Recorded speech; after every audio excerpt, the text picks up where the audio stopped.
Assalamualaikum warahmatullahi wabarakatuh. Saya Rizky Riani Sinaga, saya mahasiswa UINSU, Fakultas Ilmu Sosial, Prodi Sejarah Peradaban Islam. Di sini saya akan menelusuri sebuah bangunan bersejarah, yaitu Gudang Tembakau Deli. Gudang Tembakau Deli yang terletak di Jalan Pelamdir 5, Tanjung Gusta, Kecamatan Sunggal, Kabupaten Deli Serdang. Sejarah perkebunan Deli dimulai ketika kapal Josephine pada tahun 1863 yang membawa orang dari perkebunan tembakau dari Jawa Timur. Salah satunya Jacobus Ninhus dari Firman van den Aren, Surabaya. Kedatangan Jacobus Ninhus sangat disambut baik oleh Sultan Deli. Dia diberi tanah seluas 4.000 bahu.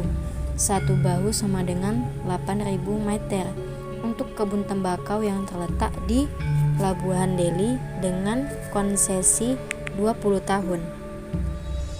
Untuk melancarkan usaha perdagangan di Sumatera Timur, Ninhus mendirikan sebuah perusahaan bernama Deli Matschappij pada tahun 1869. Deli Matschappij adalah perusahaan pertama dan terbesar di Sumatera Timur yang bergerak di bidang produksi tembakau seperti teh, karet, dan kopi. Sejak awal dimulainya perkebunan menunjukkan kemajuan dan perkembangan yang sangat pesat, di mana pada tahun 1864 produksi tembakau telah meledak di pasaran Eropa. Pada saat itu, dengan meminjam istilah Karl J. Pelzer 1985, Deli dikenal sebagai Dollar Land dengan predikat sebagai penghasil daun pembungkus cerutu terbaik dunia, mengalahkan tembakau dari Brazil dan Kuba. Usaha Jacobus Ninhus terus berkembang. Pada tahun 1869, Ninhus mendirikan Deli Matschappij, suatu badan usaha yang membawahi sekitar 75 daerah perkebunan di Sumatera Timur yang berasal dari usahawan mancanegara seperti Jerman, Inggris, Swiss, Belgia, dan Amerika. Pada tahun 1870, Deli Matschappij memindahkan kantornya dari Labuhan ke Medan, tepatnya di Jalan Tembakau Deli sekarang. Bagi masyarakat sekitar, usaha perdagangan perkebunan tembakau telah menciptakan lapangan-lapangan kerja baru, sehingga membutuhkan banyak buruh atau tenaga kerja untuk mengolah perkebunan tersebut. Perdagangan merupakan salah satu cara yang sangat menjanjikan bagi peningkatan perekonomian suatu wilayah. Hal ini membuktikan dengan adanya perdagangan di Sumatera Timur membuat wilayah tersebut menjadi makmur dalam hal perekonomiannya. Pada tahun 1868, keuntungan yang diperoleh Jacobus Ninhus lebih dari 100%. Bahkan pada tahun 1869 hampir 200%.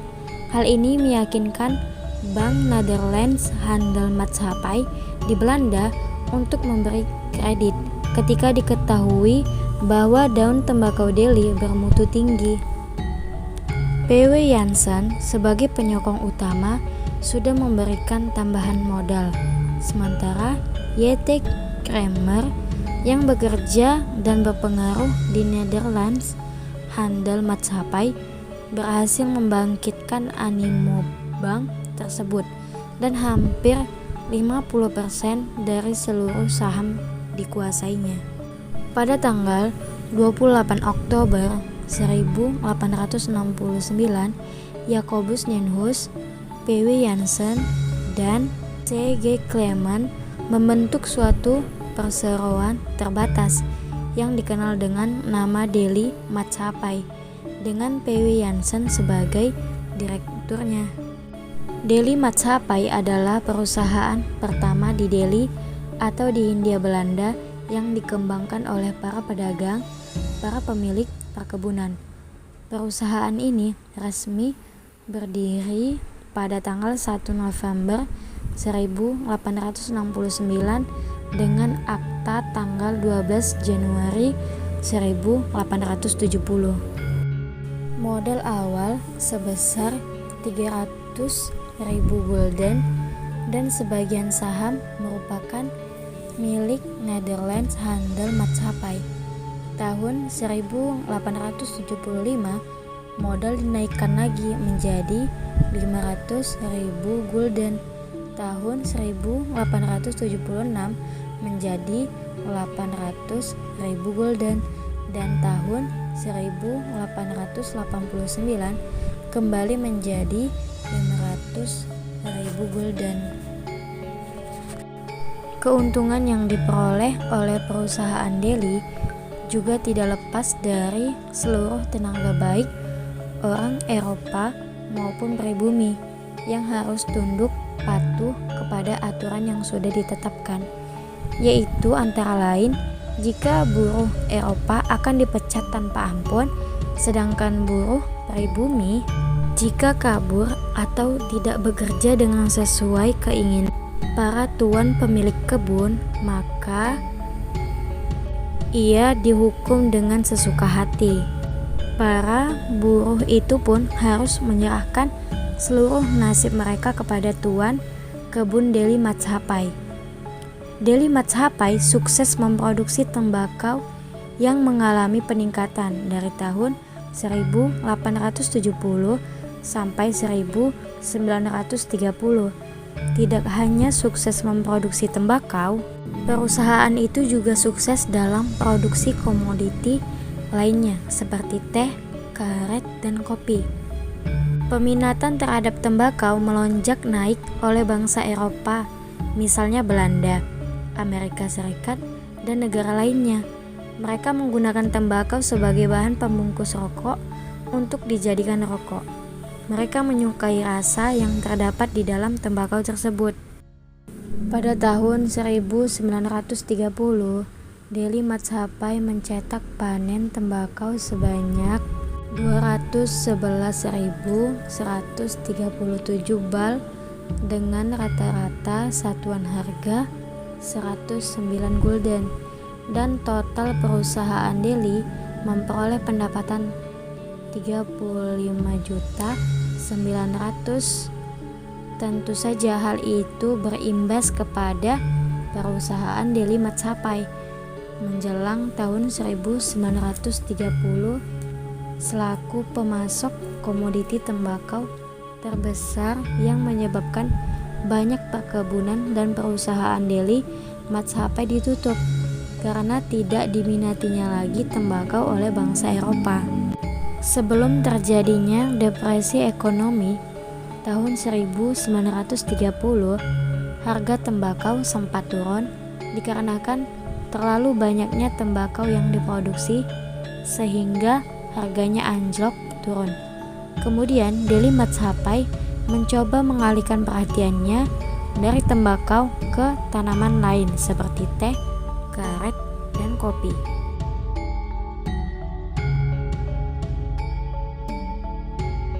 Gudang pemeraman tembakau Delhi yang terletak di Jalan Klambir, Medan Helvetia sudah tidak beroperasi lagi.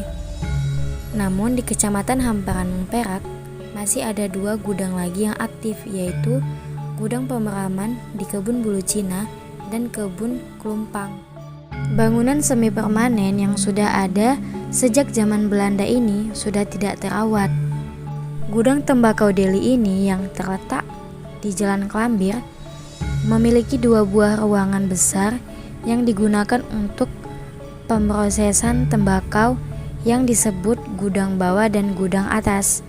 Luas gudang atas lebih besar dibandingkan gudang bawah.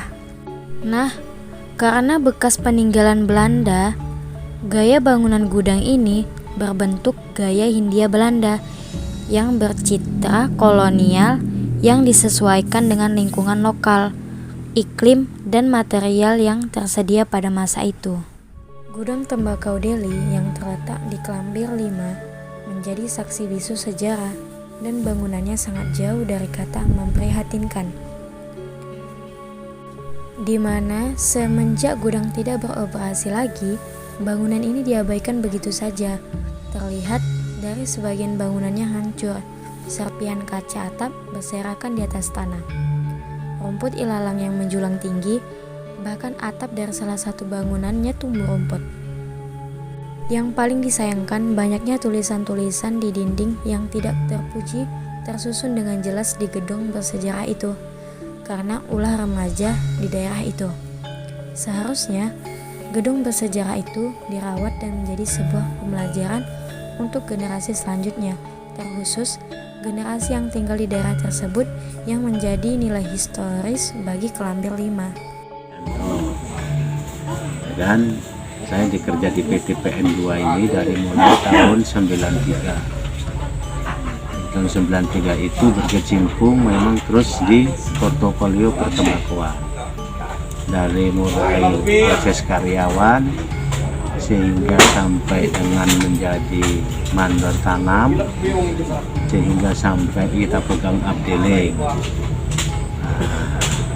Jadi proses tembakau ini memang sangat lama lah. Prosesnya itu sebelum dia masuk ke dalam bangsal ada namanya pembibitan benih. Benih itu umurnya sekitar 15 hari. 15 hari itu bibit kita pindahkan namanya di putre, atau kalau bahasa Jawanya itu ditalam. Itu ada tempatnya, memasukkan satu persatu di situ. Nah, setelah daya umur 40 hari di dalam pembibitan itu, maka bibit itu dipindahkan ke areal yang luas yang sudah dipersiapkan oleh karyawan, yaitu ditanam dengan umur 40 hari. 40 hari ditanam, proses sehingga sampai dengan umur 41 sampai 42 hari kita kutip daun tembakau. Daun tembakau itu kita kutip. Nah, setelah dikutip dari lapangan, baru dia masuklah di dalam bangsal. Ini namanya bangsal. Masuk ke dalam bangsal ini namanya ada pencucukan. Nah, cucuk satu-satu, isinya itu 40 daun dalam satu gantungan kal ini. Isinya 40. Nah, berapa lama proses di sini? Proses di sini itu paling lama 17 hari. Di dalam bangsal itu prosesnya pengeringannya itu 17 hari. Setelah 17 hari, maka tembakau diturunkan dari bangsal ini dibawa ke gudang. Nah, proses untuk pemeraman. Nah, di sanalah itu nanti prosesnya sampai 110 hari. Nah, sehingga disitulah banyak kegiatan-kegiatan karyawan untuk bekerja, memilih, menengok, melihat daun-daun tembakau itu kan banyak mereknya. Nah, sehingga prosesnya di gudang. Jadi kalau proses di lapangan itu dari mulai kita persiapan lahan, dari pembibitan itu umur 40 hari, dari pembibitan masuk ke lapangan sampai di lapangan dia umur 41 sampai 42 hari baru dikutip, sehingga dibawa lagi nanti dia ke sini, sehingga di sini inilah prosesnya 17 hari, namanya pengeringan ya. Ini namanya bangsal pengeringan. Masuk nanti ke gudang. Tadi udah tengok gudang belum? Gudang tembakau dulu.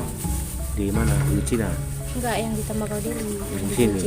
Kalau di sini artinya kan itu gudang yang udah tidak dipakai. Karena yang dipakai di gudang di Bulu Cina. Itulah proses pemeramannya. Di sana itulah sehingga sampai nanti kita dapat tembakau yang betul-betul LB atau lelang Bremen. Nah, jadi prosesnya di gudang sehingga nanti akhirnya ada nanti pelelangan. Jadi tembakau dilang ini memang daun-daun untuk LB atau lelang Bremen, sehingga prosesnya memang begitu lama lah. Kalau nanti di gudang sekarang ini memang ada pekerjaan di sana. Proses pembangunannya. Jadi kalau untuk masalah tentang pembangunan gudang itu itu sejarahnya saya memang nggak tahu persis, ya kan. Tapi dia berdiri di gudang itu ditengok 1820. Itulah berdirinya gudang pemeraman tembakau yang didirikan oleh zaman Belanda dulu. Sehingga kenapa sekarang ini tembakau kendi ini tinggal sedikit penanamannya, karena prosesnya ini kan terlalu lama. Sekarang PTP ini kan dia namanya tumpang sari. Kalau tebu ini ditanam itu bisa diijon, artinya bisa dipinjam uang kan begitu. Tapi kalau ini prosesnya terlalu lama, jadi peminatnya masih banyak juga, peminatnya di daerah luar negeri sana. Nah, jadi sekarang ini kita tanam hanya tinggal 5 ladang. Nah, apa itu ladang? Ladang itu kebun.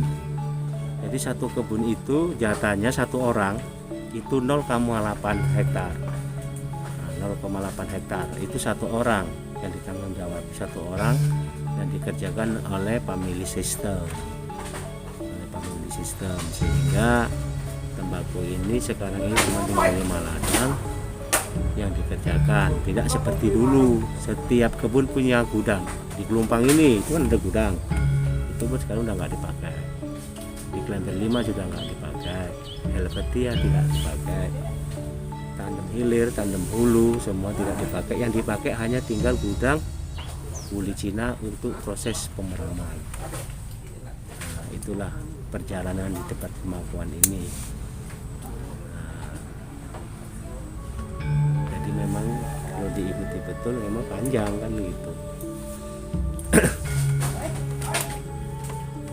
Jadi ini tembakaunya nanti dikirim ke luar Gudang negeri? uli Cina. Enggak, maksudnya udah kering kan Pak, udah dipilih nih, terus dikirim ke luar negeri atau di Indonesia aja? Oh itu deklarasi, itu makanya aku bilang LB itu lelang Bremen. Ya memang ini tembakau dari ini adalah tembakau LB, tembakau yang lelang Bremen. Nah, jadinya dia nggak dijual di Indonesia. Oh, jadi ini nggak dijual di Indonesia? Tidak dijual di Indonesia. Khusus untuk luar negeri aja? Untuk luar negeri.